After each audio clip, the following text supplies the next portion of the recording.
రాష్ట్రంలో జరిగిన అభివృద్ధి మీకు ఇచ్చిన ఒక ఫ్రీడమ్, ఒక పార్టీ ఇవ్వని పార్టీని వదిలి వెళ్ళి ఇంకో పార్టీకి వెళ్తున్నారు. సో ఆ పార్టీ మీకు ఆ ఫ్రీడమ్ ఇస్తుందని మీరు అనుకుంటున్నారా? ఇప్పుడు ప్రస్తుతం అయితే దేశంలో అయితే బీజేపీ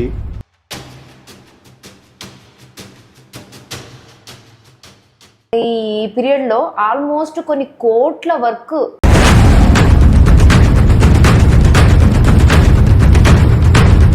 నక్సలిజం వర్సెస్ రాజకీయం అన్నట్టు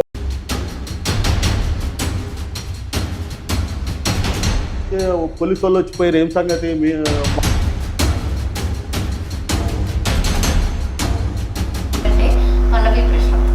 పల్లవి Prashanth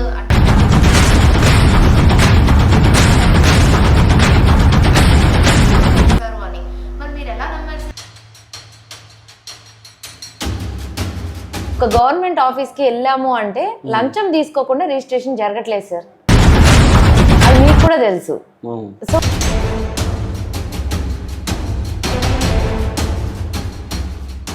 hi, hello, welcome to R Vedika. ఉమ్మడి మెదక్ జిల్లా, ప్రస్తుతం సిద్దిపేట జిల్లా, గజ్వల్ మండలం కొల్గూరు గ్రామానికి సంబంధించిన మాజీ ఎంపీపీ అలానే మాజీ సర్పంచ్ మల్లం రాజు గారు ఇప్పుడు మనతో ఉన్నారు. మరి ఆయన రాజకీయ చరిత్ర గురించి కానీ, ఆయన రాజకీయ జీవితంలో ఆయన అనుభవాలు, అలానే ఆయన పర్సనల్ లైఫ్ గురించి మనం చాలా విషయాలు తెలుసుకోవచ్చండి. సో ముందుగా నమస్కారం అండి రాజుగారు. మీరైతే మామూలుగా రాజకీయ అనుభవం అయితే మీకు మీ ఫ్యామిలీకి చాలా ఉంది. ప్రస్తుతం మీరు మాజీ ఎంపీపీ అలానే మాజీ సర్పంచ్. మాజీ అని కూడా అనొద్దు, ఎందుకంటే 1 month క్రితం మాత్రమే అయింది కాబట్టి. సో ఎలా సాగిందండి ఇన్నాళ్ళు మీ రాజకీయ జీవితం అనేది? కష్ట నష్టాలు లైక్ అట్లా ఎలా సాగింది? మాది రాజకీయ కుటుంబం మేడం. మొదటి నుంచి మా ఫాదర్, మా తాతగారు కానీ, మా ఫాదర్ కానీ, తర్వాత నేను వాళ్ళ వారసత్వంగా నేను అట్లా రాజకీయ కుటుంబంలో ఉన్నాం కాబట్టి మా ఫాదర్ కూడా ఒక 10 years సర్పంచ్ చేసిండు, కోఆపరేటివ్ చైర్మన్ చేసిండు. మా తాతగారు కూడా ఊర్లో మా పోలీస్ పటేల్ అంటారు వ్యవస్థ ఉండే. అట్లా నేను కూడా మా ఫాదర్ చనిపోయిన తర్వాత ఒక 1 yearలో ఎంపీటీసీ ఎలక్షన్ వచ్చింది. గ్రామస్తులందరూ నన్ను ఎంపీటీసీగా కాంటాక్ట్ చేపించి ఎంపీపీ మా అట్లే కంటిన్యూషన్ రాజకీయ ప్రస్థానం జరిగింది. 96 నుంచి నాది. ఓకే. మామూలుగా రాజుగారి కుటుంబం గురించి మాట్లాడుకుంటే అంటే పొలిటీషియన్స్ అని మనకి ముందుగా గుర్తొస్తారండి. కానీ ఆ పొలిటికల్ బ్యాక్గ్రౌండ్ అనేది పక్కన పెడితే వాళ్ళ కుటుంబానికి సంబంధించి నిరుపేద ప్రజలకి ఎక్కువ సోషల్ సర్వీస్ చేశారు అన్న మాట అయితే బాగా ఎక్కువ ఊర్లో వెళ్తే మనకి వినపడతా ఉంటుంది. Like schools, degree colleges, lands కానీ, అంటే లైక్ చిన్న చిన్న ల్యాండ్స్ చాలామంది ప్రజలకి ఇవ్వడం కానీ ఇలా చేశారు. సో దాని గురించి ఒకసారి రాజుగారిని అడిగి తెలుసుకుందాము. సార్, అప్పట్లో అరౌండ్ 1990sలో అనుకుంటా అండి, డిగ్రీ కాలేజ్ ఒకటి ప్రతిపాదన వచ్చింది.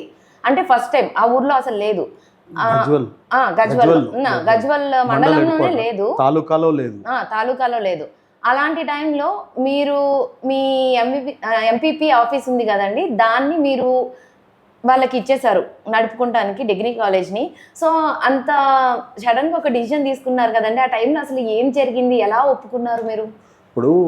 అప్పుడు 30 సంవత్సరాల క్రితము డిగ్రీ కాలేజ్ అనేది గజ్వల్ నియోజకవర్గంలో లేదు, పోతే సిద్దిపేట నియోజకవర్గంలో ఉంది. గజ్వల్ నియోజకవర్గంలో లేదు కాబట్టి మేము అప్పుడున్న చంద్రబాబు నాయుడు గారు ముఖ్యమంత్రి, ఆయన అక్కడున్న లోకల్ ఎమ్మెల్యే, అప్పుడు ఎస్సీ రిజర్వేషన్ మాది, ఆయన ద్వారా మేము డిగ్రీ కాలేజ్ గురించి కాలేజీ కావాలని ప్రతిపాదన పెడితే దానికి అకామిడేషన్ కావాలని అన్నారు. ఇమీడియట్ అకామిడేషన్ చూపిస్తే మీకు కాలేజ్ చేయడానికి మేము సిద్ధంగా ఉన్నామని అన్నారు.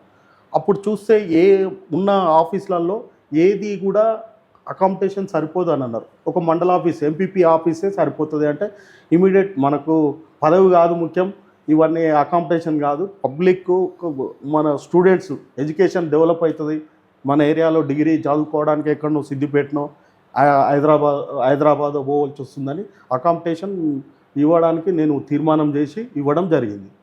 ఇచ్చి అగ్రికల్చర్ ఆఫీస్ అనేది ఉంటుంది ఒకటి, ఆఫీస్లో ఎంపీపీ ఆఫీస్ కంటిన్యూ చేయడం జరిగింది. ఓకే సార్, ఇప్పుడు ప్రస్తుతం మీరున్న పార్టీ గురించి ఏమన్నా చెప్పాలనుకుంటున్నారా? అలానే ఈ రాజకీయాల్లోకి ఫస్ట్ ఏదైనా ఒక ఇనిషియల్ స్టెప్ ఉంటేనే కదండి రాజకీయాల్లోకి రావాలనిపిస్తుంది. ఆ ఇనిషియల్ స్టెప్ ఎవరు, ఇన్స్పిరేషన్ ఎవరు మీకు? ఫస్ట్లో అయితే మా ఫాదరే ఇన్స్పిరేషన్. తర్వాత మాకు మా ఫాదర్ కూడా రాజకీయంగా గ్రాండ్ ఫాదర్ ఒక భూపతిరావు అని పెజ్ఞాపూర్ గ్రామంలో ఉండే. ఆయన బాగా తాలూకాలో ఉన్నటువంటి అన్ని గ్రామాలలో పట్టు ఉండే. మా ఫాదర్ భూపతిరావుకు చాలా రాజకీయ అనుచరుడు. కాన్స్టిట్యున్సీలో భూపతిరావు గారికి చాలా దగ్గరగా వర్క్ చేస్తుండే.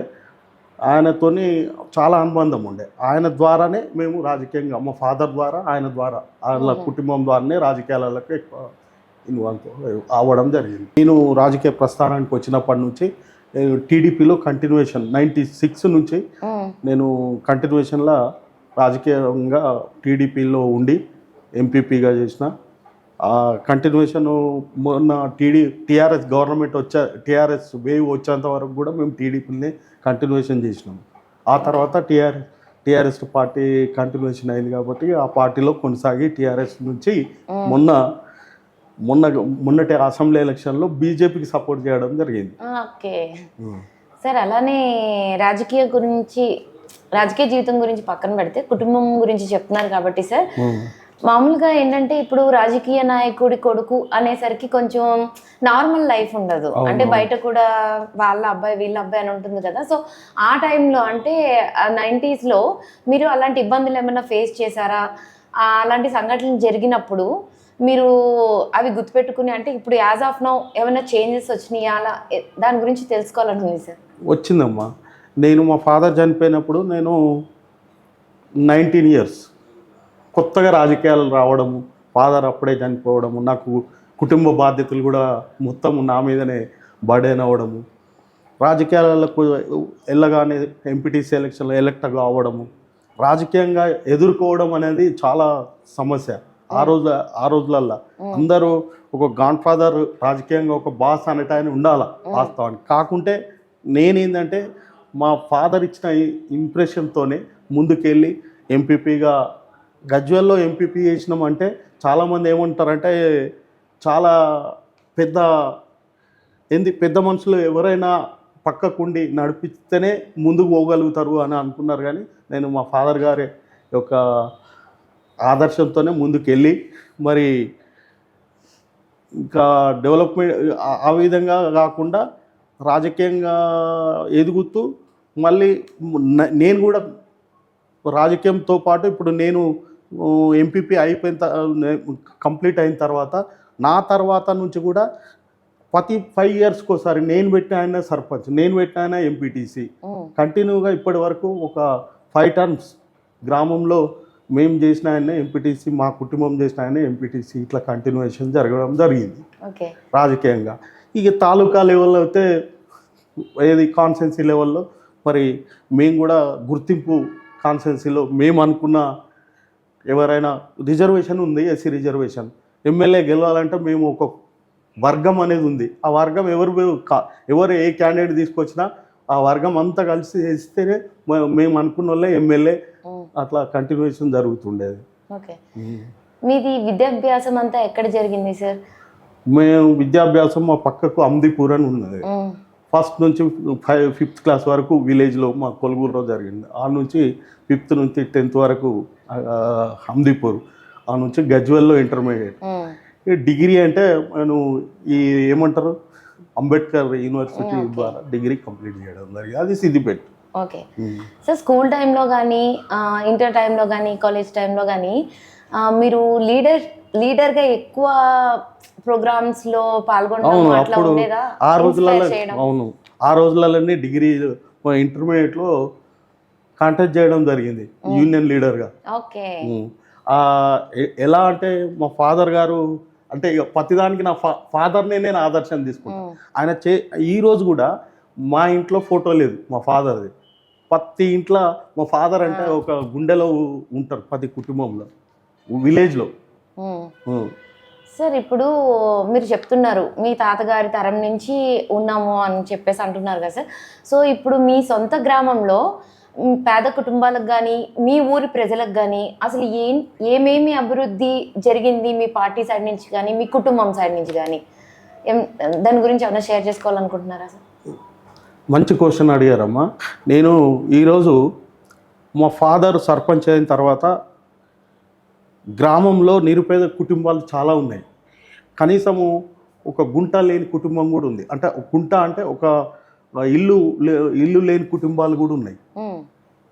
వ్యవసాయానికి సంబంధించినటువంటి ఒక 10 గుంటలు కానీ భూమి లేని నిరుపేదలు చాలామంది ఉన్నారు. అలాంటి వాళ్ళకు మా ఫాదర్ గవర్నమెంట్ ల్యాండ్ అసైన్డ్ భూమి అనేది అసైన్డ్ ల్యాండ్ అని ఉన్నది. సర్వే నంబరు ఒక 211 అని 225 ఎకరాల భూమి ఉంది. అది ప్రతి నిరుపేద కుటుంబానికి ఒక 200 మందికి గవర్నమెంట్ ద్వారా అసైన్ ల్యాండ్ సర్టిఫికేట్ ఇప్పించి వాళ్ళు సాగు చేసుకోవడానికి ఇప్పుడు జీవనోపాధి చేసుకుంటున్నారు నిరుపేద కుటుంబాలు అలాంటి. అది ఒక పాయింట్. 2, మాది జాగీర్ వెనుకట జాగీర్దారులు ఒక గ్రామాన్ని పరిపాలన చేసేటోళ్ళు. అంటే నిజాం వాళ్ళ మనుషులు. అయితే అక్కడ మా విలేజ్లో కూడా జాగీర్ భూమి దగ్గర 125 ఎకరాలు ఉంది. ఆ ల్యాండ్ కూడా జాగీర్ పట్టాను తీసి రైతులకు ఇవ్వడం జరిగింది. జాగీరు ఎవరైతే జాగీర్దారు ఉండో ఆయన కోర్టుకు వెళ్ళి హైకోర్టు సుప్రీంకోర్టు దాకా పోయినా కానీ మా ఫాదర్ రైతుల తరఫు నుండి రైతులకు హెల్ప్ చేసి కోర్టు ఆర్డర్ వీళ్ళ ఫేవర్గా తీసుకొచ్చిండు.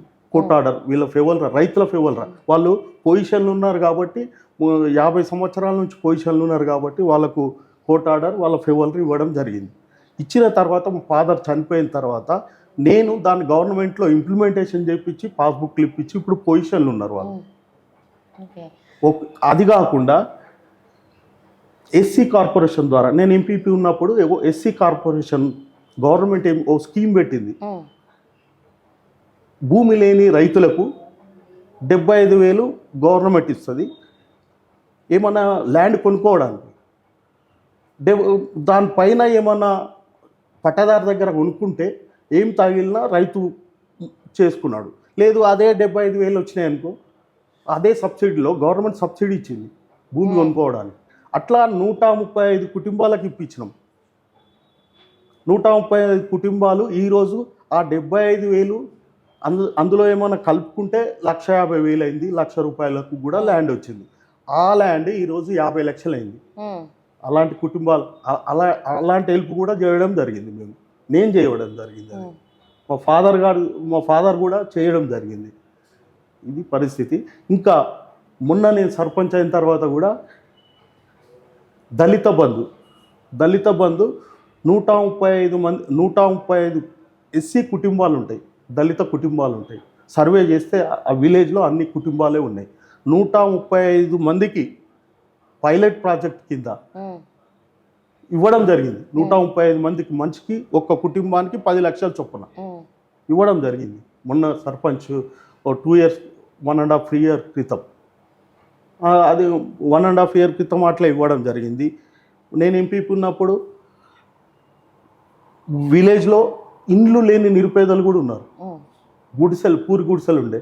అలాంటి దగ్గర 300 మంది కుటుంబాలకు అప్పుడు హౌసింగ్ స్కీమ్ ఉంటే ఆ స్కీమ్ ఇప్పిస్తే ఈరోజు పెంకుటిన్లలో ఉన్నాయి. ఆ పరిస్థితి ఉంది. ఆ రోజులలోనే సబ్సిడీ అంటే బర్రెలు కానీ డిఆర్డిఏ కింద బర్రెలు గొర్రెలు ఏ వృత్తికి సంబంధించిన వాళ్ళు యాదవులు ఉన్నారు.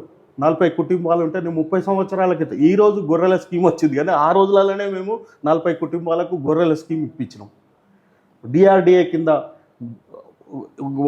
బర్రెలు అంటే పశువులు ఏది ఆవు పాలకు సంబంధించిన పాల కేంద్రం కూడా కట్టించడం జరిగింది. అంటే రైతులను ముందుకు తీసుకుపోవడానికి మేము ఎప్పుడు ఎనీ టైం మేము గ్రామం కోసమే ముందుకు పోయినాం తప్ప మా వ్యక్తిగత స్వార్థం కోసం ఏ రోజు కూడా మేము ముందుకు పోలేదు. మా పర్సనల్ విషయాలలో కూడా నేను రాజకీయాన్ని వాడుకోలేదు. సార్ మామూలుగా ఇప్పుడు ప్రజా నాయకుడు ఉన్నప్పుడు ప్రతిపక్ష నాయకుడు కూడా ఉంటారు, అవునా సార్? ఇప్పుడు మీరు ప్రజల కోసం ఏదైనా చెయ్యాలి అని ప్రతి ఒక అభివృద్ధి కార్యక్రమాన్ని మొదలు పెడుతున్నప్పుడు ఆపేవాళ్ళు కూడా ఉంటారు కదా సార్. అట్లా మీకు ఏదైనా ఒక కార్యక్రమం మీరు చెయ్యాలని చేయలేకపోయింది ఏదైనా ఉందా, ప్రజలతో పంచుకోవాలని ఉందా? నేను ఎంపీపీ ఉన్నప్పుడు అలాంటి పరిస్థితి రాలే, కానీ మొన్న సర్పంచ్ ఉన్నప్పుడు నేను ఇనాన్మాస్ సర్పంచ్ని చేసిన, పబ్లిక్ నన్ను నమ్మే ఇనాన్మాస్ చేసిన. దగ్గర 2000 ఓటర్స్ ఉంటారు, నమ్మి ఇనాన్మాస్ చేశారు. నేను కూడా నిజంగానే నన్ను నమ్మిర్రు, ఇనాన్మాస్ అవుతున్నా అని. అయితే ఒక ఇష్యూ ఏంటంటే మొన్న అసెంబ్లీ ఎలక్షన్ కంటే ముందు గత అసెంబ్లీ ఎలక్షన్లో హరీష్ రావు గారు మా ఊరికి వచ్చి, నీ విలేజ్ నేను దత్తత తీసుకుంటా, అడాప్ట్ చేసుకొని నీ విలేజ్ని అన్ని విధాలా డెవలప్ చేస్తా, నువ్వు ముందుకు వచ్చి నా పార్టీలో, అప్పటికి మేము తెలుగుదేశం పార్టీలో ఉన్నాం, నేను డెవలప్ చేస్తా అంటే నేను నమ్మి పార్టీలో ఎలక్షన్స్ కాకముందే పార్టీలో జాయిన్ అయ్యి వన్ సైడ్ 2000 ఓట్లు ఉంటే 1800 ఓట్లు వేయించినాం. వేపిస్తే దత్తత తీసుకున్నాడు విలేజ్ని. దత్తత తీసుకొని ఒక్క పని చేయలేదు, చెప్పిన పనులు అయితే ఒక్క పని చేయలేదు. ఎదుర్కోలేకపోయినాం. రాజకీయంగా మేమున్న మా పరపతిని రాజకీయంగా అణచివేయాలని ప్రయత్నం చేసింది. అంటే ఇప్పుడు ఆయన ఇచ్చిన పనులు గవర్నమెంట్ ఇవ్వనైతే నేనేం చేయలేం కదమ్మా. ఇప్పుడు మంత్రి గారు దత్తత తీసుకున్నాడు, ఆయన చేస్తేనే కదా నేను చేసేది. నేను పోయి అడిగితే గవర్నమెంట్ దగ్గర డబ్బులు లేవండి, మన ఏంటంటే ఆ వర్కులు కింద చేస్తే మన పేరు వస్తుంది, ఈయన వ్యక్తిగతంగా ఇమేజ్ పెరుగుతుంది. వాళ్ళకి ఎట్లా ఉండాలంటే క్వశ్చన్ చేయని వాళ్ళు కావాలి. పబ్లిక్లో క్వశ్చన్ చేయదు వాళ్ళకు. ఏంది క్వశ్చన్ చేస్తే ఈయన క్వశ్చన్ చేయకుండా కాముకుంటే వాళ్ళ అడుగుజాడలలో ఉంటారు. ఇప్పుడు మాలాంటి వాళ్ళు ఉంటే పబ్లిక్ ఎనీ టైం పనిచేయడానికి సిద్ధంగా ఉన్నాం. అడిగే వాళ్ళు ఉంటే వాళ్ళకు నచ్చదు. పబ్లిక్ కూడా ఇప్పుడు ఎవరు కావాలి, అమానకులను తీసుకొచ్చి పెడితేనే ఏం అడగరు, వాళ్ళు చెప్పినట్టు చేయొచ్చు అనే ధోరణిలా వాళ్ళు. రాజకీయంగా నాకు సర్పంచ్ ఉన్నప్పుడు చాలా బాధపడ్డాను. ఏం చేయలేకపోయినా అసంతృప్తిగా ఉంది. పబ్లిక్లో కూడా అది తీసుకురావాలి, ఈయన మీద బ్యాడ్ ఇంప్రెషన్ తీసుకురావాలని రాజకీయంగా ఒత్తిడి చేసి నన్ను ఈ పరిస్థితి తీసుకొచ్చిరు కూడా. అట్లా ఒక మాకు గుండె ఆత్మస్థైర్యం ఉంది కాబట్టి మేము ఒక ఆత్మాభిమానంతో ఎన్ని రోజులకు ఉన్నాం కాబట్టి ఎదుర్కోగలిగినాం తప్ప, కొద్దిగా అమానకుడు ఉంటే ఊర్ల నుంచి పారిపోయే పరిస్థితి తీసుకొచ్చారు వాళ్ళు. ప్రజలు అంటే మీరు చెప్తున్న దాని ప్రకారం మీరు తాతల తరం నుంచి మీరు ప్రతి అభివృద్ధి పని చేస్తూ వచ్చారు కదా సార్. ఇప్పుడు ఎవరో ఒక ప్రతిపక్ష నాయకుడు కావచ్చు, ఇంకా ఎవరైనా నాయకుడు కావచ్చు, వచ్చి ఏదైనా ఒక వ్యతిరేకత తీసుకొచ్చినప్పుడు ప్రజలు ఈ రోజు ఇంకా మీతో ఉన్నారు, మిమ్మల్ని ఇంకా నమ్ముతున్నారు అని అనుకుంటున్నారా సార్ మీరు? అంటే ఏదో ఒక చీమ వచ్చి ఒక ఏనుగును ఒకసారి కుట్టినంత మాత్రాన చీమకి ఏమీ అవ్వదు కదా, ఆ స్ట్రాంగ్నెస్ ఉంది. మంచి క్వశ్చన్. ఇప్పుడు మమ్మల్ని అదే ఇప్పుడు మేము గతంలో చేసిన పనులను బట్టే మమ్మల్ని నమ్మిరు జనాలు. ఇప్పుడు కూడా ప్రజలు ఏమంటారు అంటే, చేస్తాడు ఇంకేమైనా చేస్తాడు ఏమో అనే ధోరణిలా ఉన్నారు వాళ్ళు. అంటే మన మనస్తత్వం అటువంటిది. ఇప్పుడు మనం ఇంతవరకు చేసిన సేవలో ఎవరి దగ్గర అయినా కరప్షన్గా ఓ డబ్బు కానీ, పబ్లిక్ దగ్గర ఏదైనా మీకు ఈ అభివృద్ధి కార్యక్రమం చేసినాం మీరు ఇది ఇవ్వాలా అనేది కానీ, మేము ఇంకా వాళ్ళ హాస్పిటల్లో ఉంటే నేను పోవడము, కలవడము, మా చేతనైన కాడికి చేయడము, వాళ్ళు ఎవరైనా చనిపోయినా మా చేతనైన కాడికి సహకారం చేయడం. విలేజ్లో ప్రతి కుటుంబం, బీద కుటుంబం జరిగితే నాకు సాధ్యమైనంత వరకు మా ఫాదర్ కానీ నేను కానీ ఇప్పుడు కూడా కంటిన్యూషన్, పదవి ఉన్నా లేకున్నా విలేజ్కి వెళ్ళి ఎవరైనా మనకు ఫలానా ఆయన చనిపోయిందంట, ఫలానా ఇంట్లో ప్రయోజనం ఉందా, కంపల్సరీ వాళ్ళు పిలిస్తే అయితే కంపల్సరీ మన సాధ్యమైనంత వరకు సహకారాలు అందిస్తాం. సార్ మామూలుగా ఇప్పుడు మీరు చెప్పేదాన్ని బట్టి మీరు టీడీపీ హయాంలో అయితే మీరు ప్రజలకి ఏం చేయాలనుకున్నా బాగా చేశాను, కానీ ఇప్పుడు ఉన్న పార్టీలో టీఆర్ఎస్ పార్టీ పరంగా చూసుకుంటే కానీ మీరు అభివృద్ధి పనులు మీకు అనుకున్నంత విధంగా జరగలేదని చెప్తున్నారు కదండి. సో ఇప్పుడు మీరు బీజేపీకి మారారు ప్రస్తుతం. మీరు అనుకుంటున్న ఈ అభివృద్ధి పనులు బీజేపీ అయితే ఖచ్చితంగా చేస్తుంది అని అనుకుంటున్నారా మీరు? అంటే గత కాలంలో జరిగిన అభివృద్ధి మీకు ఇచ్చిన ఒక ఫ్రీడమ్, ఒక పార్టీ ఇవ్వని పార్టీని వదిలి వెళ్ళి ఇంకో పార్టీకి వెళ్తున్నారు. సో ఆ పార్టీ మీకు ఆ ఫ్రీడమ్ ఇస్తుందని మీరు అనుకుంటున్నారా? ఇప్పుడు ప్రస్తుతం అయితే దేశంలో అయితే బీజేపీ ఇప్పుడు గ్రామానికి సంబంధించిన ఒక గ్రామం అభివృద్ధి చెందాలంటే స్వచ్ఛ భారత్ అని పెట్టినారు. ప్రతి ఇంట్లో మరుగుదొడ్లు ఉండాలని, 2 గ్రామ పంచాయతీలో విలేజ్లో చెట్లు పెంచడము. ఈరోజు గ్రామ పంచాయతీ గ్రామ అభివృద్ధి జరుగుతుందంటే సెంట్రల్ నుంచి వచ్చిన ఫండ్సే. ఇప్పుడు గ్రామంలో వైకుంఠధామం అని డంపింగ్ యార్డ్ అని రోజు ట్రాక్టర్లు పెట్టి శుభ్రం చేస్తున్నారు. ఆ ఫండ్స్ మొత్తం సెంట్రల్ గవర్నమెంట్ నుంచి వచ్చిన ఫండ్సే. ఈ స్టేట్ గవర్నమెంట్ విలేజ్లో వీధి లైట్స్ కూడా సెంట్రల్ గవర్నమెంట్ ఇచ్చిందే, ఆ ఫండ్సే. మరి స్టేట్ గవర్నమెంట్ అయితే ఈరోజు కొన్ని గ్రామ పంచాయతీలకు ఇవ్వాల్సిన ఫండ్స్ కూడా కొన్ని ఇవ్వడం లేదు. నిజంగా స్టేట్ గవర్నమెంట్ చేసిన పని ఏంటంటే గ్రామాలల్లో గ్రామ సర్పంచ్లను ఎట్లా చూసిందంటే ఊరికి ఎట్టి అని ఒక అతను ఉంటాడు, ఆ విధంగా తయారు చేసింది సర్పంచ్లను. 2 మీరు ఆ బీజేపీతోని నేను ఈ పనులు జరుగుతున్నాయని కాబట్టి ఆ విధంగా ముందుకు వెళ్ళిపోయాను. ఇంకా గతంలో అయితే తెలుగుదేశం ప్రభుత్వంలో అయితే నేను చాలా తృప్తిగా పనిచేసిన. ప్రతి విలేజ్లో విద్య సంబంధించినంత స్కూల్కి సంబంధించినంత వరకు వాటర్ కాంపౌండ్ వాల్ మొత్తం ఎడ్యుకేషన్కి సంబంధించినట్టు ప్రతి విలేజ్లో మన తర్వాత విలేజ్లో వాటర్ ప్రాబ్లం ఉన్న వాటర్ ట్యాంక్స్, ఈ విధంగా అన్ని విధాలా డెవలప్ చేసినాం తెలుగుదేశం గవర్నమెంట్. అప్పుడు జన్మభూమి అని ఒక స్కీమ్ ఉండే, ఆ స్కీమ్లో రోడ్లు కానీ ప్రతి విలేజ్లో రోడ్లు, ప్రతి గ్రామంలో ఏదో విధంగా డెవలప్మెంట్స్, ప్రజలకు సంబంధించినంత వరకు వాళ్ళ మౌలిక సదుపాయాలకు సంబంధించినంత వరకు టోటల్గా తెలుగుదేశం గవర్నమెంట్లోనే చాలా వరకు జరిగింది జన్మభూమి పీరియడ్. సార్ ఇప్పుడు ఈ టీడీపీ గవర్నమెంట్ ఉన్న టైంలో మీ 5 ఏళ్ళ ఎంపీపీ ఈ పీరియడ్లో ఆల్మోస్ట్ కొన్ని కోట్ల వర్క్ అయితే జరిగింది ప్రతి మండలంలో కానీ జరిగిందని చెప్పేసి అంటూ ఉంటారు కదండి. సో దీనికి సంబంధించి ఏమన్నా చెప్పాలనుకుంటున్నారా? అంటే అభివృద్ధి వాస్తవం జన్మభూమి పీరియడ్ ఆ టైంలో ప్రతి విలేజ్లో దాదాపుగా 5 నుంచి 10, పెద్ద గ్రామం అయితే 10-15 కోట్ల వరకు జరిగింది. ప్రతి పబ్లిక్ సంబంధించిన పనులన్నీ జరిగింది.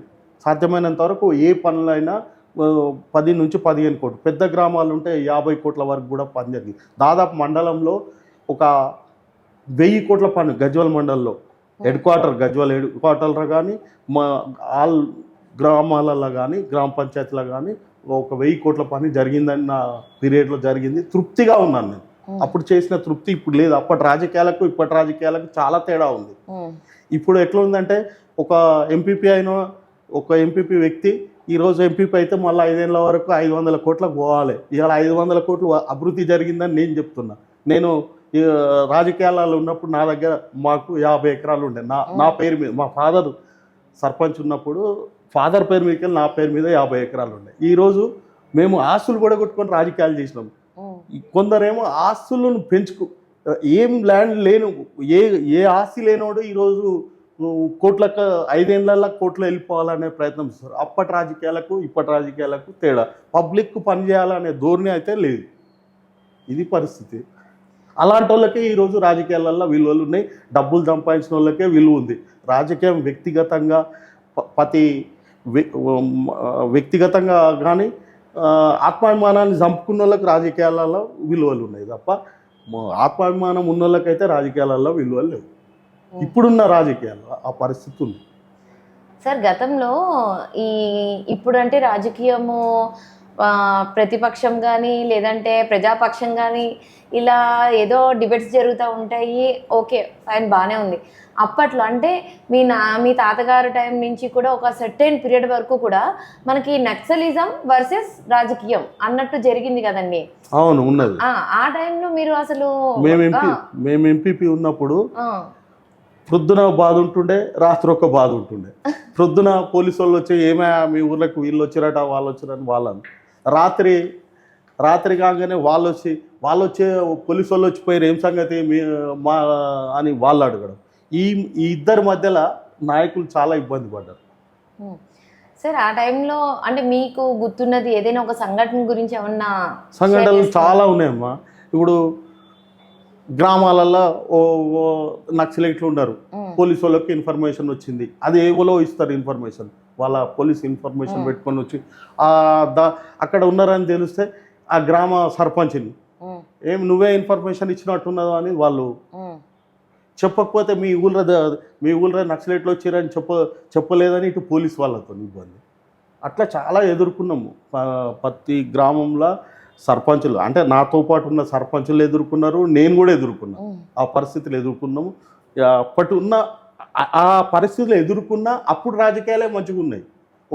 ఇప్పుడు ఏదైనా ఆపద పడితే ఒక నాయకుడు ఉన్నాడు అనేది, ఇప్పుడు ఒక నాయకుడు ఈడేమైందంటే కమర్షియల్ రాజకీయాలు అయినాయి, అప్పట్లెక్క లేవు. నమ్ముకుంటే ఓ ఆపద పడితే పోతే ఓ నాయకుని దగ్గరికి పోతే మనకు ప్రాబ్లం సాల్వ్ అవుతుంది అనేది ఉండే. ఇప్పుడు లేవు, అంత డబ్బు పరంగా కమర్షియల్గా రాజకీయాలు. అది ఇంకా టీఆర్ఎస్ గవర్నమెంట్ వచ్చినాక ఇంకా కమర్షియల్ అయిపోయినాయి. సార్ అసలు ఈ నక్సలిజం అనేది ఎందుకు ఆ టైంలో అంతలాగా పెరిగిపోయింది?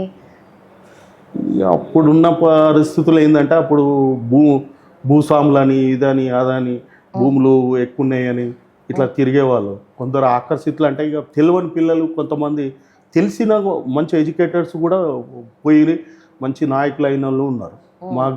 మా గజ్వెల్లోనే ఒక ఆయన రాష్ట్ర స్థాయి నాయకుడు అయి చనిపోయిన రోజులు కూడా ఉన్నాయి. అంటే వాళ్ళు పార్టీలో పనిచేసారు కొంతమంది ఏమో తన వ్యక్తిగత స్వార్థాలకు పోయి డబ్బులు సంపాదించుకోవడానికి పోయారు తప్ప, కొంతమంది వాళ్ళ అంటే పార్టీ సిద్ధాంతాలకు కట్టుబడి ఏం లేకుండా వర్క్ చేసి చనిపోయిన నాడు కూడా వాళ్ళకు ఏం ఆస్తి లేకుండా కూడా చనిపోయిన వాళ్ళు కూడా ఉన్నారు. అటువంటి వాళ్ళు కూడా ఉన్నారు. సార్ యాక్చువల్గా ఇప్పటి వరకు కొంచెం ఘాటుగా రాజకీయం గురించి మాట్లాడుకుంటున్నాం కాబట్టి ఇప్పుడు నాకు తెలిసి ఒక చిన్న ఇంట్రెస్టింగ్ క్వశ్చన్ ఏంటంటే పల్లవి ప్రశాంత్ అంటే మొత్తం ఆంధ్ర తెలంగాణ స్టేట్ కాకుండా ఇంకా అవుట్ ఆఫ్ ద స్టేట్స్ కూడా బిగ్ బాస్ని ఫాలో అవుతూ ఉంటుంది.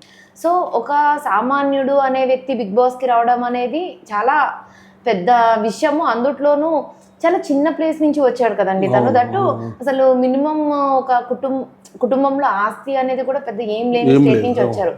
సో అలాంటి టైంలో మేము వినింది ఏంటి అంటే దట్ మీరు ప్రశాంత్కి సపోర్ట్ చేశారు అని.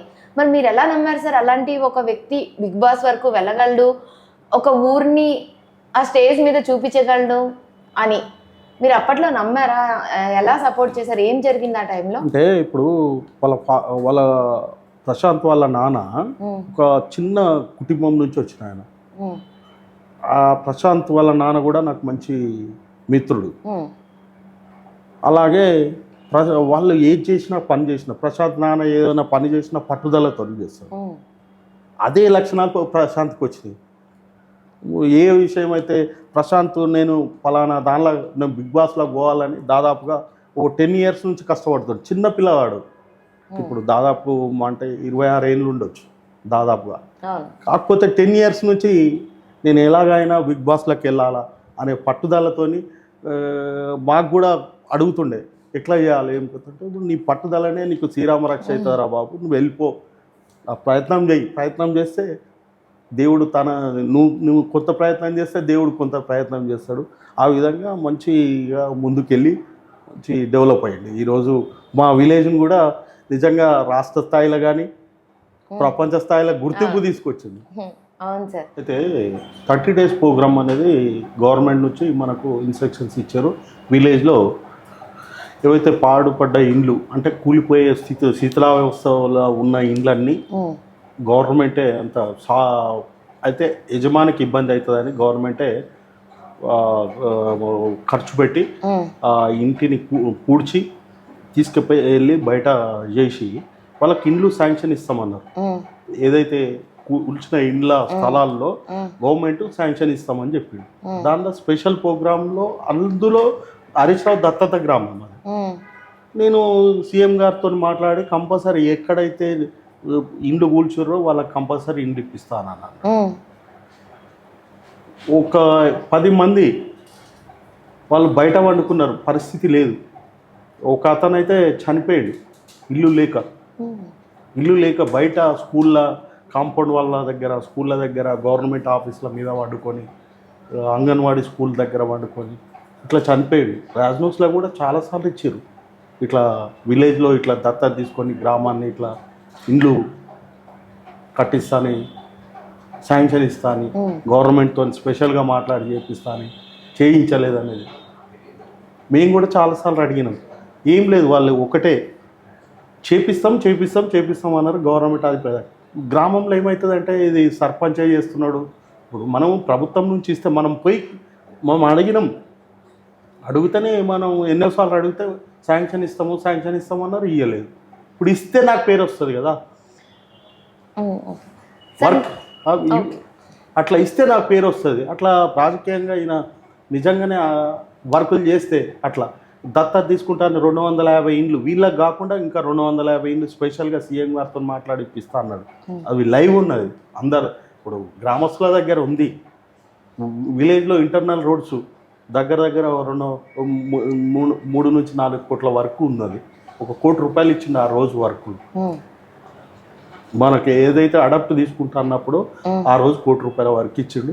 అదే వరకు తప్ప ఇంకా కొత్త వరకు అయితే ఏమి ఇవ్వలేదు. అదొకటి. గ్రామంలో పెద్ద చెరువు మినీ ట్యాంక్ బండ్ చేపిస్తా అన్నాడు. అంటే విలేజ్ను ఆదర్శం చేయాలని మినీ ట్యాంక్ బండ్ మేము అడిగినాం. మినీ ట్యాంక్ బండ్ కావాలని ఒక village to village construction connecting road ఉంటుంది. Gajwel to Daulatabad mandal connecting road. అది దాదాపు 400 మంది రైతులు నడుస్తారు. ఆ రోడ్డు కూడా మంజూరు ఇప్పిస్తా అన్నాడు. విలేజ్ టు బావుల దగ్గరికి పోయే రోడ్లు 2 ఉన్నాయి. ఒకటి అంబేద్కర్ టు పెద్దమత్తడి అని, శివాలయం టు రామసముద్రం అని, ఇట్లా చాలా పనులు విలేజ్లో 2 కుల సంఘాల కమిటాలు కట్టిస్తా అన్నాడు. అవి కూడా ఏది లేదు, చెప్పిన ఏ హామీ కాలేదు. ఇంకోటి మీరు అడిగిరు, రాజకీయంగా సంతోషించింది, రాజకీయంగా కూడా బాధపడ్డది.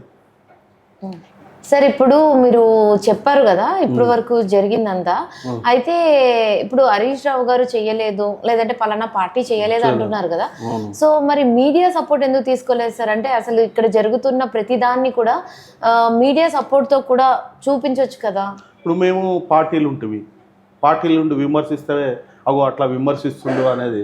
అయినా ప్రెస్ మీడియా వాళ్ళు వచ్చి చేస్తున్న పనులు ఏం చేయలేదు కదా, ఇది అని మమ్మల్ని అడిగితే మంజూరు ఇస్తారు, చేస్తాడు, ఇంకా టైం ఉంది కదా అని. మేము పార్టీలు ఉన్నాం కదా, బీఆర్ఎస్ పార్టీలనే ఉన్నాం కదా. మరి మేము పార్టీని విమర్శిస్తే పార్టీలు ఉండి విమర్శిస్తారని ఇంకా అనగా మనిషిని రాజకీయంగా ఇప్పుడు మేము ఇప్పటికే క్వశ్చన్ చేస్తున్నాం. అదే సార్ క్వశ్చన్ చేసేటోళ్ళు ఇంకా మనం ఇలా జరిగిందంటే ఇంకా పార్టీలు ఉండి విమర్శిస్తున్నారు. అందుకే మేము ఏం చేసినామంటే ఎలక్షన్స్ ముందు 6 months ముందే పార్టీలకి వెళ్ళి మేము బయటకు వచ్చేయడానికి ట్రై చేసి మొన్న వ్యక్తిగతంగా మాకు రాజేందర్ వ్యక్తిగతంగా టీఆర్ఎస్ పార్టీలో ఉన్నా కానీ వ్యక్తిగతంగా చాలా మంచోడు. మొన్న మేము అసెంబ్లీలో ఆయనకే సపోర్ట్ చేసినాం. సార్ అలానే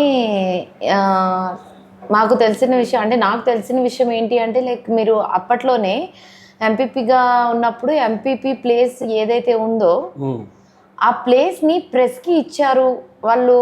అంటే ఒక పర్టికులర్ కొంచెం ల్యాండ్ పార్టీ పెట్టుకోవడానికి అప్పట్లో. అయితే ఎంపీపీ ఆఫీస్ గ్రౌండ్ ఒక 10 acres ఉంటుంది. అందులో డిగ్రీ కాలేజ్కు కొంత ప్లేస్ ఇచ్చారు. ఈ ఏదైతే విలేకరులు అప్పుడు ప్రెస్ వాళ్ళు ఏమన్నారంటే మాకు ఒక 500 గజాలు మాకు బిల్డింగ్ కన్స్ట్రక్షన్కు తీర్మానం చేసి ఇవ్వమని అన్నారు. ఆ రోజులలో నిజంగా నువ్వు హైదరాబాద్లోనే ప్రెస్ క్లబ్ ఉంది, గజ్వెల్లోనే ప్రెస్ క్లబ్. అయితే 500 గజాలు తీర్మానం చేసి మా మండలి నుంచి ప్రపోజల్ పెట్టి గవర్నమెంట్కి పంపితే శాంక్షన్ ఇచ్చారు. దానికి ప్రెస్ క్లబ్ కూడా గజ్వెల్లో ఇప్పుడు కాదు 28 సంవత్సరాల క్రితమే ప్రెస్ క్లబ్ నిర్మాణం జరిగింది, కన్స్ట్రక్షన్ చేయడం జరిగింది. సార్ మనం ఇందాక అనుకున్నాము ప్రజాపక్షం ప్రతిపక్షం, అలానే మీరు కొంచెం ఒక మంచి పని చేద్దాం అనుకున్నప్పుడు ప్రతిపక్షము మిమ్మల్ని ఆపింది, దానివల్ల బాధపడ్డాను అన్నారు. అలా కాకుండా ప్రజానాయకుడు అయ్యుండి మీరు ప్రజలకి చాలా మంచి పనులు చేశారు. అందులో మీ వరకు ఒక సమస్య వచ్చి ఆ సమస్యని చూడంగానే ఇంకా మనసుకు ఒక బాధ కలిగించి ఆ తర్వాత వాళ్ళకి హెల్ప్ చేసి ఒక మంచి తృప్తి కింద ఉన్న ఒక సంఘటన ఏదైనా గుర్తున్నది షేర్ చేసుకోవాలనుకుంటున్నారా సార్? నిజంగా మంచి క్వశ్చన్ అమ్మా ఇది. నా లైఫ్లో నిజంగా 5 years కాలంలో ఎంపీపీ ఉన్నప్పుడు నేర్చుకొని ఈ 5 ఇయర్స్లో చాలా నేను గుణపాఠాలు నేర్చుకున్న రాజకీయంగా. అయితే అనుకోకుండా మా విలేజ్కు అదే అంటే సీఎం గారు దృష్టిలో ఉంది. విలేజ్లో మనం మీడియా పరంగా వర్కులు కాలేదు, అది సీఎం గారికి ఇన్ఫర్మేషన్ పోతుంది. లోకల్లో ఒక గడా ఆఫీసర్ను పెట్టారు, ఆ గడా ద్వారా పోతుంది. ఇక్కడ విలేజ్లో మనం దత్తత తీసుకొని ఏం పని చేయలేదని. అయితే అందులో భాగంగానే మా విలేజ్కు దళిత బంధు అనే ఒక స్కీమ్ పెట్టారు కదా. 135 నిరుపేద కుటుంబాలకు, దళిత కుటుంబాలకు మనిషికి 10 లక్షలు, ఒక కుటుంబానికి 10 లక్షలు, 135 మందికి అయితే ఇవ్వడం జరిగింది. ఎట్లా ఇవ్వడం అంటే ఒక 2 months ఆఫీసర్లు రావడము, ఇల్లు తిరగడము, 2 months రోజు డైలీ 60, 70, 80, 100 మంది ఇట్లా ఆఫీసర్లు వచ్చి మొత్తం ఇల్లు తిరిగి వాళ్ళ ఆధార్ కార్డులు, వాళ్ళ ఇన్కమ్ సర్టిఫికెట్లు అన్నీ కలెక్ట్ చేయడము, వాళ్ళ సర్వే, వాళ్ళ ఇంట్లో ప్రతి వ్యక్తిగతంగా వాళ్ళ ఆధార్ కార్డులు కానీ అన్నీ చేయడం, వాళ్ళ కుటుంబ సభ్యులు ఎంతమంది అదంతా చేయడానికి, ప్రాసెస్ చేయడానికి 1.5 2 months పట్టింది. వచ్చిన ఆఫీసర్లకు నాకు తృప్తి. వచ్చిన ఆఫీసర్లు 50 మంది వస్తే వాళ్ళకి భోజనం చేయడము, ఇవన్నీ చేయడం. ఎందుకంటే ఒక మంచి పని చేస్తున్నాము, ఇంకా కోఆపరేషన్ ఇస్తే వాళ్ళకి ఆఫీసర్లు కూడా సర్పంచ్ గారు మంచిగా చేస్తున్నాడు, మనం కూడా ముందుకు వెళ్దాము అనేది, అట్లా వాళ్ళ ఆఫీసర్లు కూడా మంచి కోఆపరేషన్ ఇచ్చి తీసుకెళ్ళి. తర్వాత ఏం జరిగిందంటే రాజకీయంగా దురుద్దేశం వచ్చేసింది. ఈ విలేజ్ని కాదు ఇంకో విలేజ్ పెట్టాలా, ఇవంతా ప్రాసెస్ జరిగింది. నా మీద కోపంతో, రాజకీయ ఒత్తిళ్లతోని, రాజకీయంగా ఈయనకు మంచి పేరు వస్తుంది, ఈ విలేజ్ తీసి ఇంకో విలేజ్ పెట్టాలి, ఎట్లా చేద్దాము, ఇది ఇట్లా చేయాలంటే మరి ప్రోగ్రామ్ పెడితే ఏడ పెట్టాలా, విలేజ్లో పెట్టాలి. ఆ విలేజ్ పోతే అల్లరి జరుగుతుంది. నిజంగా మంచి విలేజ్. వీళ్ళు ఏమంటారంటే ఆఫీసర్లు, పై ఆఫీసర్లు ఏమంటారంటే, మంత్రి గారు మీ విలేజ్కి వస్తే ఈ పనులు చేయలేదు, కొన్ని పనులు చేయలే కదా, వస్తే అల్లరి అవుతుందని గజ్వెల్లో పెడదామంట, గజ్వెల్ మండల హెడ్ క్వార్టర్లో పెడదామంట. మేమేమంటామంటే విలేజ్లో పెట్టండి, ఇప్పుడు చేస్తా అన్న పనులు చేయకపోతే చేస్తామని చెప్పండి, మళ్ళీ కొంత టైం తీసుకొని చేస్తామని చెప్పండి. విలేజ్లో కాకుండా గజ్వెల్లో పెడతా అంటే ఎట్లా అని అంటే, అట్లా కాదు భయ్, నువ్వు స్కీమ్ కావన్నా ఇంకా వద్దా అంటే, సరే ఇప్పుడు 2 months నుంచి మనం ఇంత ప్రాసెస్ చేసి ఇవన్నీ చేసి మళ్ళీ మనం వెనకపోతే 135 మంది కుటుంబాలకు మనం అన్యాయం చేసినట్టు అవుతాం. విలేజ్లో పెట్టకుండా సరే మీ ఇష్టం అని చెప్పి మండల హెడ్ క్వార్టర్కు తీసుకుపోయారు. ప్రోగ్రామ్ అన్న ఒక్క విలేజ్దే ప్రోగ్రామ్ లేదు, కాన్స్టిట్యున్సీలో 4 విలేజ్లో ఇది జరుగుతుందంటే మనకు ఏం బాధ అనిపించదు. ఒక్క విలేజ్దే ప్రోగ్రామ్ స్టార్ట్ అయింది. ప్రతి కుటుంబంలో కుటుంబ సభ్యులను అందరిని పిలిచినారు, కుటుంబానికి సహపక్తి భోజనం మొత్తం అంతా తయారు చేసినారు. డయాస్ మీదకి వచ్చే వరకు గ్రామ సర్పంచ్ని నేను గ్రామ సర్పంచ్ని. ప్రోటోకాల్ ప్రకారంగా నేను గ్రామ సర్పంచే కదా సభాధ్యక్షత వహించాలా. డయాస్ మీద నా ఫోటో లేదు, ప్రోటోకాల్ ప్రకారంగా డయాస్ మీద నా ఫోటో ఉండాలా, లేదు. ఇప్పుడు కొంతమంది ఈ దళిత పిల్లలు, కొంతమంది ఎడ్యుకేటెడ్స్ ఉన్నారన్న, ఒక 20-25 మంది లేచి ఏమన్నారు, డాష్ మీద నీ ఫోటో లేదు, ఇక్కడ అల్లరి చేద్దాము అని అన్నారు. ఆఫీసర్లు, నాయకులు వస్తారు, ఒక ఎమ్మెల్సీ వస్తాడు, నీ ఫోటో లేదు రాజు, ఎట్లా చేద్దాము అని అడుగుతారు. అంటే నేను అల్లరి చేయాలి. అక్కడ అల్లరి చేస్తే ఏమవుతుంది, ఈ సర్పంచ్ ఆయన ఫోటో లేదని అల్లరి చేస్తుండని మంత్రి వస్తున్న టైంకి రాలే, మంత్రి ఆడికి మనకు 11:30కు వస్తున్న మంత్రి 12:30కు వచ్చిండు. ఈడేమన్నా అల్లరి జరిగితే ఇక్కడ ఈయన లొల్లి చేస్తుండు, వెళ్ళిపోవాలి. ఈయన లొల్లి చేస్తుండంటే స్కీమ్ ఈ 135 మందికి అయితే నేను ఇబ్బంది పెట్టినట్టు, 2 నెలలు నేను చేసిన సేవ వేస్ట్ అయినట్టు, ఇవన్నీ గమనించిన నేను. ఇంత లొల్లి, మన డాష్ మీద ఫోటో లేకుంటే ముందు వాళ్ళ కుటుంబాలకైతే, వాళ్ళ హృదయాలలో అయితే నేను న్యాయంలో వాళ్ళకు కొంత న్యాయంలో ఇప్పించడం అనేది అయితే ఇప్పుడు కాకుండా ఇంకా 5 ఏళ్ళ నాడైనా గుర్తింపు వస్తుంది. నేను అదే అనుకున్నాను. ప్రోటోకాల్ లేకుంటే ఏమవుతుంది అని నేను కామ్ ఉన్నాను. కొంతమంది బెనిఫిషియర్స్ నీ ఫోటో లేదు, మనం వెళ్ళిపోదాంపా అంటే కూడా అట్లా కాదు, ఒక 1 hour దాకా మీరు ఫ్రెష్ వాళ్ళు వచ్చి అడుగుతారు, అన్నా నీ ఫోటో లేదు, సర్పంచ్ గారు మీ ఫోటో లేదు అని అడుగుతారు. లేకుంటే మా వాళ్ళు అందరికీ శాంక్షన్ ఇస్తే చాలు, నాకు అదే తృప్తి. నాకు ఫోటో కావాలి, హైలైట్ కావాలి, లేకపోతే నేను డయాస్ మీద నేను ప్రోటోకాల్ అనేది నాకు అవసరమే లేదే. ఎక్కడికి వెళ్ళి నా గ్రామస్తులకు 130 మంది మనిషికి 10 లక్షలు అంటే మామూలు విషయం కాదు కదమ్మా. బెనిఫిట్ జరుగుతుందని నేను కామ్గా కూర్చున్నా. అంటే ఇటు బాధ అనిపిస్తుంది, అటు సంతోషం కూడా ఉంది. నా వాళ్ళకు ఇంత 135 మందికి ఇప్పిస్తున్నా అని ప్రోటోకాల్ ప్రకారంగా బాధ కూడా అనిపిస్తుంది. నేను సీనియరు గజ్వల్ల కాన్స్టిట్యున్సీలో సీనియర్ను. నేను అడగలేకపోతున్నానా? నా ఆత్మాభిమానాన్ని చంపుకుంటున్నా నేను.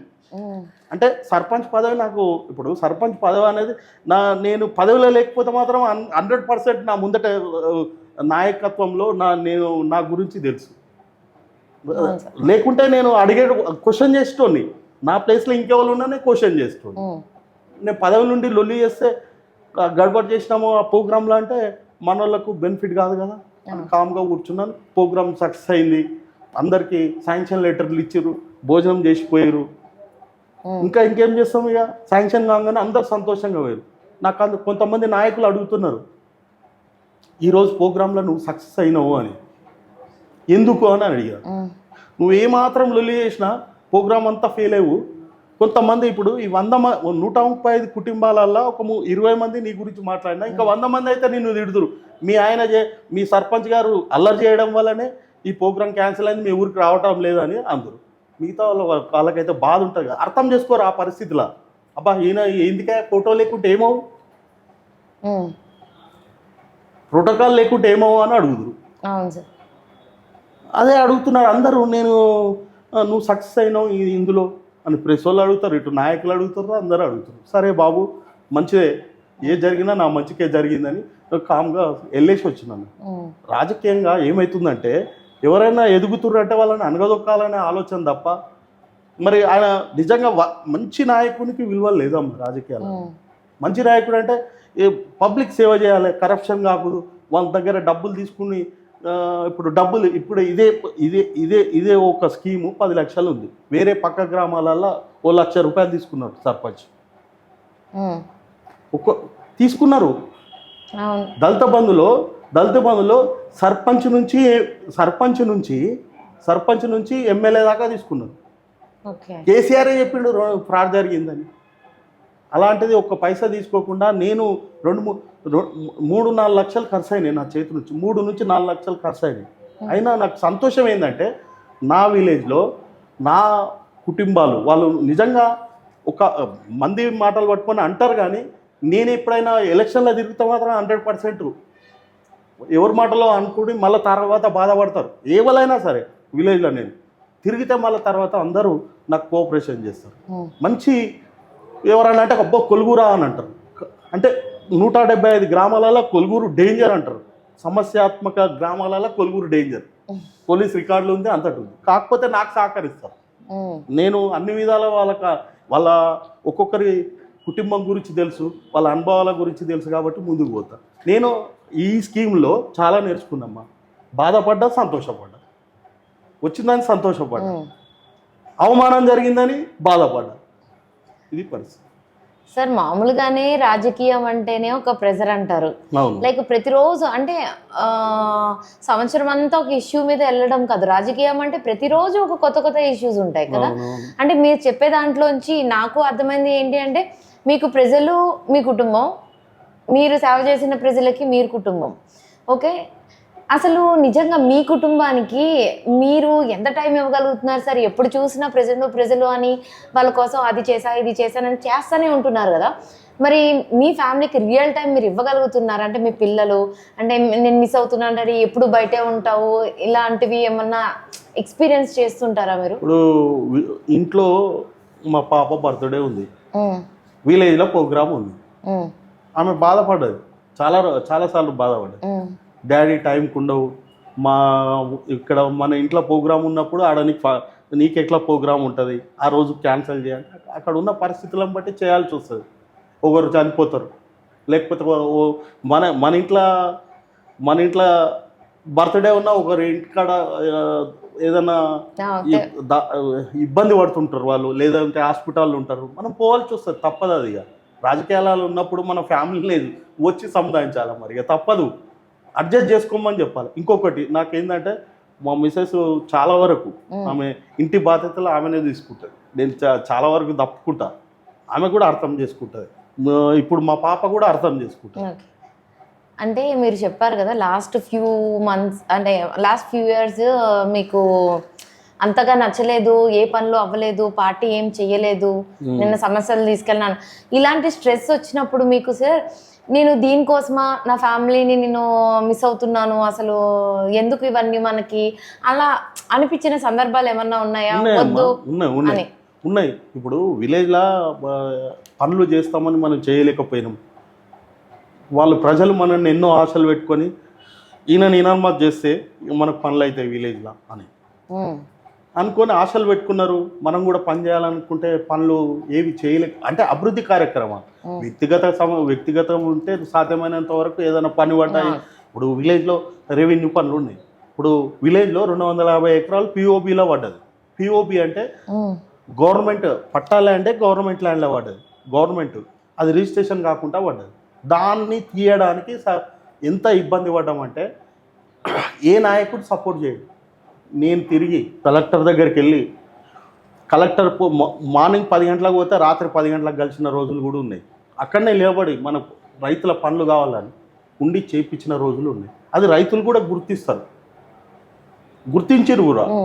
మనం తిరిగినాం కాబట్టి చేసినాం. ఇప్పుడు ఒక రైతు ఇద్దరు ఇంట్లో మ్యారేజ్ ఉంది, మ్యారేజ్ ఫిక్స్ అయింది, ఓ ల్యాండ్ అమ్ముకోవాలంటే అది రిజిస్ట్రేషన్ అవుతుంది. కలెక్టర్ ఎన్ఓసి ఇవ్వాలి, మళ్ళీ సీసీఎల్కి పోయి రావాలి ఆ ల్యాండ్ అట్లా పడ్డాయి. కాబట్టి అది తీయాలంటే చాలా కష్టపడదు. ఎన్ఓసి రావాలంటే చాలా ఇబ్బంది అయింది. 6 మంత్స్ నుంచి 1 year దాకా తిరిగినాం. విలేజ్లో కూడా రెవెన్యూ సమస్యలు చాలా ఉండే. రెవెన్యూ సదస్సు పెట్టి సమస్యలన్నీ చేసినాం. చాలా సమస్యలు సాల్వ్ అయినాయి. ఇంకొక 10-15% ఉన్నాయి. అవి ఈ ధరణి రావడం చేయంగా ఆగిపోయినాయి. సార్ అదే ఇందాక వ్యవసాయం అని చెప్పి మాట్లాడుతున్నారు కదా రైతుల గురించి, మీ కుటుంబం కూడా వ్యవసాయ కుటుంబమే. మరి మీరు ఇంకా వ్యవసాయం చేస్తున్నారా సార్? చేయొద్దని ఏముందమ్మా, చేయాలి వ్యవసాయం. నేను కూడా చేస్తాను వ్యవసాయం. నేను కూడా ట్రాక్టర్ బట్టి వ్యవసాయం చేసిన నేను ఇప్పుడు కూడా వ్యవసాయం అంటే నాకు కూడా ఇంట్రెస్ట్ చేస్తాం. అంటే సార్ ఇప్పుడు ఇంకా ఎందుకు రాజకీయం అనుకున్న టైంలో కాదు సార్, అసలు ఇప్పటికిప్పుడు అడుగుతాను సార్, మీకు రాజకీయం కావాలా వ్యవసాయం కావాలా అంటే ఏ పార్ట్ని మీరు సెలెక్ట్ చేసుకుంటారు? మీ మనసుకి ఏది ఇష్టం? రెండు కావాలి. ఇటు వ్యవసాయం చేయాలి, ఇటు రాజకీయం చేయాలి. తప్పేముంది? రాజకీయంగా ఇప్పుడు మన రాజకీయ కుటుంబము, మా తండ్రులు తాతలు అందరూ వాళ్ళ నుంచి వచ్చిన రాజకీయ వాళ్ళతోనే వ్యవసాయ కుటుంబమే మాది. మరి నేను కూడా వ్యవసాయం మీద ఆధారపడి ఉంటాం. వ్యవసాయం చేసిన వాళ్ళు రాజకీయం చేయొద్దని ఏముంది? ఒక రైతు ఎమ్మెల్యే అయ్యిండు. మా దగ్గర పక్కకు ముత్యంరెడ్డి అని ఉన్నాడు. ముత్యంరెడ్డి మాజీ మంత్రి, 5 సార్లు ఎమ్మెల్యే అయ్యిండు. ఎమ్మెల్యే అయినా కానీ ఆయన వచ్చి ఆయన వ్యవసాయం పొలం దగ్గర ఉండి మొత్తం ఇట్లా తిరుగుతుండే. చేయొద్దని ఏముంది? చేయవచ్చు, దానిలో తప్పేం లేదు. సార్ మనం వ్యవసాయం గురించి మాట్లాడుతున్నాము. సో భూముల గురించి నాకు ఒక డౌట్ సార్. మామూలుగా ఏంటంటే ఇప్పుడు భూములు కొంటున్నాం, కానీ భూముల్ని అంటే పొలాలను కానీ భూమి కానీ ఆస్తిని రిజిస్ట్రేషన్ చెయ్యాలి అంటే ఒక గవర్నమెంట్ ఆఫీస్కి వెళ్ళాము అంటే లంచం తీసుకోకుండా రిజిస్ట్రేషన్ జరగట్లేదు సార్. అది మీకు కూడా తెలుసు. సో దీని గురించి అసలు దీన్ని సింప్లిఫై చేయడానికి ఏదైనా ఒక సొల్యూషన్ ఉందా? దీని గురించి ఏమైనా చెప్పాలనుకుంటున్నారా ప్రజలకి? ఇది నిజంగా మంచి క్వశ్చన్ అమ్మా. ఇప్పుడు ఈరోజు ధరణి అనేది ఈ టీఆర్ఎస్ గవర్నమెంట్లో బీఆర్ఎస్ గవర్నమెంట్లో ధరణి అనేది తీసుకొచ్చినారు. ఆయన ఏమంటారంటే ఇంతకుముందు లోపాలు ఉండే, నేను ధరణి తెచ్చినాక మంచిగా అయినాయి, ధరణి చాలా బాగుంది అని అన్నాడు. ధరణి వచ్చిన తర్వాత ఏం లేదు, అమ్మేవాడు కొనేవాడు డైరెక్ట్ రిజిస్ట్రేషన్ ఎంఆర్ఓ ఆఫీస్ దగ్గరికి పోతున్నారు, రిజిస్ట్రేషన్ అయిపోతుంది. ఇమీడియట్ పాస్బుక్ 1Bలో వస్తుంది అనేది గదొక్కడే తప్ప మిగతా అన్ని లోపాలే. ఇప్పుడు మిస్సింగ్ నా భూమి ఇంత గతంలో రెవెన్యూ పరంగా నా సర్వే నెంబరు వేరే అతని మీద మిస్సింగ్ అయి పడ్డది. ఇప్పుడు ధరణిలో చేయడానికి వీల్లేదు. మిస్సింగ్ సర్వే నెంబర్ ధరణిలో చేయడానికి వీల్లేదు. అప్పుడు ఎట్లుండే అంటే ఇప్పుడు ఆ మిస్సింగ్ చేసింది ఎవరు? అధికారులే. మన భూమి వేరే వాళ్ళ మీద ఎట్లా అవుతుంది? రిజిస్ట్రేషన్ చేస్తానో పోవాలా? లేకపోతే ఈ అధికారులు దాన్ని తీసుకొచ్చి రైతులను చాలా ఎంఆర్ ఆఫీస్ చుట్టూ రైతులు ఒక్కొక్క ఈ 5 ఏళ్ళు ఒక 100 సార్లు తిరిగిన రోజులు ఉన్నాయి. ఒక్కొక్క రైతు వాళ్ళ ఇబ్బందులు చెప్పుకోలేక ఆఫీసర్లు పట్టించుకోరు, ఓ నాయకుడు పట్టించుకోడు, అట్లా చాలా ఉన్నాయి ధరణిలో లోపాలు. ఇప్పుడు ఆ మిస్సింగ్ సర్వే నెంబరు మనకు రావాలి. అయితే ఆ మిస్సింగ్ అయిన సర్వే నెంబర్ ఎవరి మీద, రైతు మీద అయితే వాటిలో ఆయన రిజిస్ట్రేషన్ అన్నా చేయాలి ఇప్పుడు ఉన్న పరిస్థితిలో, లేకపోతే రిజిస్ట్రేషన్ కాదు. కాకపోతే అప్పుడు ఎట్లుండే, మిస్సింగ్ అయిందా ఎంఆర్ఓ గారు ఆర్ఐని తోలి ఆడ పంచనామా చేసి ఆ పొజిషన్ మీద ఎవరున్నారు, పొజిషన్ మీద ఎవరున్నారు, ఆయన రైతు ఉన్నాడు, ఆయన మిస్ అయింది అని చుట్టుపక్కకున్న అద్దుబందులు ఉన్న రైతులను పంచనామా చేసి తీసుకొచ్చి మిస్సింగ్ సర్వే నెంబర్ చేంజ్ చేస్తుండే. ఇప్పుడు ఆ పరిస్థితి లేదు. అది చేయాలంటే ఇప్పుడు అది చేయాలంటే తిరుగుతూ ఉన్నారు రైతులు తెలియక. అట్లా చాలా లోపాలు ఉన్నాయి. పిఓబి అని పట్టా భూమి పిఓబిలో పడ్డది, అది తిరగలేకపోతున్నారు. అది రైతు మళ్ళీ ఎంఆర్ ఆఫీస్ చుట్టూ రిపోర్ట్ రాయాలి, కాసరా చేతువారు ఇవన్నీ తీయాలి. తెలిసిన వాళ్ళే తీస్తారు, రైతుకి ఏం తెలుస్తుంది? తెలియని వాళ్ళు ఎవరిలో నాయకుని పట్టుకోవాలంటే కొందరు నాయకులు నిజంగా వస్తారు, సో నిస్వార్థంగా వస్తారు. కొందరు నాయకులు రారు. అలాగే వస్తే నేనేమిస్తాం, డీజిల్ పోయమంటాడు, పెట్రోల్ పోయమంటాడు, తిరుగుతాడు. ఆఫీస్కి పోతే ఆడ హోటల్ అంటాడు. ఇది ఇన్ని కష్టాలు పడ్డ రైతులు చాలామంది ఉన్నారు. ఇట్లా జరిగినాయి. అది కేసీఆర్కి తెలియదు. ఇప్పుడు లోకల్లో సర్పంచ్కి తెలుస్తుంది, ఒక ఎంపీటీసీకి తెలుస్తుంది, ఒక ఎంపీపీకి తెలుస్తుంది, జడ్పీటీసీకి తెలుస్తుంది. లోకల్ బాధలు, పబ్లిక్ బాధలు. నేను ధరణి తెచ్చినా అంటే ధరణిలో ఎన్ని లోపాలు ఉన్నాయి అనేది చాలా కష్టాలు. నువ్వు ఇవన్నీ మిస్సింగ్ సర్వే నెంబర్ చేంజ్ చేయాలంటే ఇవన్నీ పెట్టి ఎంఆర్ఓ నుంచి ఆర్డీఓ పోవాలి, ఆర్డీఓ నుంచి కలెక్టర్ పోవాలి, కలెక్టర్ నుంచి సీసీఎల్ పోవాలి, ఆడికెళ్ళి చేంజ్ చేసి రావాలి. అవన్నీ కావాలంటే ఉత్తగా కాదు కదా. సార్ రైతులకి కూడా అర్థం కాని స్కీమ్స్, అందుట్లో ఉన్న అన్ని లిటిగేషన్స్ ఇవన్నీ చూసుకుని ఒక స్కీమ్ని తీసుకొచ్చి పబ్లిక్లో పెడుతున్నారు కదా సార్. సో అది యూజ్లెస్ అని తెలిసి కూడా ఎందుకు దాని మీద మళ్ళీ ఇన్ రివర్స్? అందుకే ఈ ధరణి స్కీమ్ను ఏమన్నాం మేము, ఏం చెప్పినామంటే గ్రామాలలో ధరణి ఉండాలి, గ్రామాలలో ఈ మిస్సింగ్ అయింది, గ్రామ సదస్సు పెట్టమన్నాం. పెడతా అన్నాడు కేసీఆర్, ఒక 1 year క్రితం పెడతా అన్నాడు. 2 రోజులు గ్రామంలో ఈ ల్యాండ్ మిస్సింగ్ అయ్యి పలానా రైతు మీద పడ్డది, ఈయనదేనా, పొజిషన్ మీదకి వెళ్ళాలి, ఎంఆర్ఓ పోవాలా, చూడాలి, చేయాలి. అట్లా ఇప్పుడు ప్రతిదానికి ఇప్పుడు ధరణి ఉంది, దాని వెనుక లోపాలు ఉన్నాయి, మంచిది ఉన్నాయి. ఆ లోపాలు కూడా సరి చేస్తే అప్పుడు మొత్తం టోటల్ వ్యవస్థ మంచిగా జరుగుతుంది. 2 రోజులు సదస్సు పెట్టు, ప్రతి గ్రామంలో పెడితే మొత్తం సమస్యలు పోతాయి. కొన్ని లోపాలు బీఆర్ఎస్ లోపాలే ధరణితో కూడా ప్రాబ్లమ్స్ అయినాయి. ప్రభుత్వము ఆయన కొన్ని లోపాలు గమనించలేదు. సార్ ఇప్పుడు మీకు ప్రస్తుతం ఉన్న రాజకీయ నాయకులు కానీ, రాజకీయ జీవితం కానీ, లైక్ ఈ టైం ఇంతకు ముందు ఉన్న రాజకీయ నాయకులు కానీ, వాళ్ళ రాజకీయం చేసే విధానం కానీ, రెండిట్లకి మధ్యలో మీకు ఏది బాగా నచ్చింది? అప్పుడు రాజకీయంగా తీసుకునే కొన్ని పనులు కావచ్చు, కొన్ని కార్యక్రమాలు కావచ్చు, ఈ రెండిట్ల మధ్యలో మీరు దేన్ని ఎంచుకుంటారు? రాజకీయం అంటే ఇదా అదా? ఇప్పుడు రాజకీయం అంటే ఇప్పుడు మేము అప్పుడు నేను ఎంపీ ఉన్న కాలంలో రాజకీయాలల్లో మాకు పోతే ఫలానా నాయకుడు ఉన్నాడు, మనకు మా విలేజ్కి ఒక వాటర్ ట్యాంక్ కావాలి, మంజూరు ఇవ్వమనంటే వాళ్ళే పోయి కలెక్టర్, నేను ప్రపోజల్ తీసుకుపోయి ఎమ్మెల్యే గారికి ఇస్తే ఎమ్మెల్యే పోయి కలెక్టర్ దగ్గరికి పోయి ప్రపోజల్ తీసుకొని వస్తుండే. లేదు ఏదో విలేజ్లో సమస్య ఉంది, ఇప్పుడు ఒక బోర్ కావాలి విలేజ్లో అంటే ఇమీడియట్ పంపిస్తుండే. ఇప్పుడు అట్లా లేదు. అది ఇప్పుడు ఎట్లా అయిపోయింది, కమర్షియల్ అయిపోయింది. అది ఇప్పుడు వర్క్ చేయాలంటే కమర్షియల్ అయిపోయింది. ఇప్పుడు ఓ ఆఫీసర్ దగ్గర పోవాలన్నా ఓ నాయకుడు కూడా పట్టించుకునే పరిస్థితులు లేవు. అవి ఇప్పుడున్న పరిస్థితులే అట్లున్నాయి. అప్పటి రాజకీయానికి అప్పుడేమో ఆత్మాభిమానం, అమ్మ పలానా వ్యక్తి నా మనిషి వస్తున్నాడు, ఆయనకు అన్యాయం జరుగుతుంది, లేకపోతే ఆయన అడిగినది చేస్తే ఆయనకు పేరు వస్తుంది, ఆయన ద్వారా నాకు పేరు వస్తుంది అనేది ఉండే. ఇప్పుడైతే అది లేదు. ఎప్పుడైతే ఇప్పుడు ఎలక్షన్ అయిపోయింది, ఇప్పుడు మళ్ళీ 5 ఏళ్ళ దాకా మనకి ఏం అవసరం అనే ధోరణిలు ఉన్నారు కొంతమంది. అప్పటికి ఆ రాజకీయాలకు ఈ రాజకీయాలకు చాలా తేడా ఉంది. మరి thank you so much sir. మా స్టూడియోకి వచ్చి మీరు చాలా విషయాలు రాజకీయాల గురించి కానీ మీ పర్సనల్ విషయాల గురించి చాలా విషయాలు చెప్పారు సార్. నేనైతే చాలా ఎంజాయ్ చేశాను ఇంటర్వ్యూని, చాలా విషయాలు తెలుసుకున్నాను. ధన్యవాదాలు సార్. నమస్తే. ఇదండి మల్లం రాజు గారితో ఆర్ వేదికలో ముఖాముఖి. మరొక ఇంటర్వ్యూతో మళ్ళీ కలుద్దాం.